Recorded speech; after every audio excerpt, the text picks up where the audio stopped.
Ọ bụ oge mmemme obi aṅụrị gụnyere igosipụta nkwado site n'aka ndị kansụl ime obodo Oyi dịka otu nwa ha nwoke bụ Honourable Innocent Ojike bụ onye duru n'iyi ọlụ site n'aka onye okwupụta okwu alaka omebe steeti a Right Honourable Sonto Udeze na State Assembly Complex Ọka.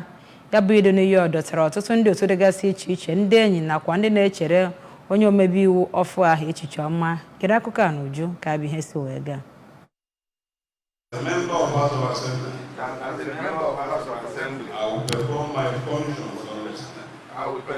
functions honestly. To the best of my ability. Nnabata ahụ nke were ọnọdụ na nteje nke dị na kansụl Oyi, ya bụ onye omeiwu bụ onye nyere ọgba tutum shọtụ n'aka ndị ụmụ ntorobịa ndị ritere ya berere bụ nke o ji wee na-echeta ụbọchị mbụ ya n'ọlụ ya. Ya bụ akparamagwa bụ nke Honourable Ojike mere bụ ihe o ji mezu nkwa o kwere oge ọ na-achụ nta nkwado ya, nke o kwuru na ọ ga-akwado ndị ntorobịa nke Oyi. Tupu eme ya bụ nguzobe, Honourable Ojike bụ onye tinyegoro n'ịkwụ ụgwọ ọnwa ọgịnị ndị bigasị n'obodo ahụ bụ ndị gafegoro afọ 70. Ọ bụkwa onye gbugoro aja ngwuru na Igwede Primary School nke dị n'Ọkụzụ iji wee chekwaba ụmụ akwụkwọ. N'okwu ya, onye isi oche na ya bụ mmemme Dọkịnta Chike Obidigbo kenere ya bụ obodo ise dị na ya bụ kansụl maka ịkwado Honourable Ojike wee nwee nkwenye na ọ ga-eme nke ọma. Dọkịnta Obidigbo kọwara ya bụ onye omeiwu dịka ngọzi nke bịara ndị Oyi.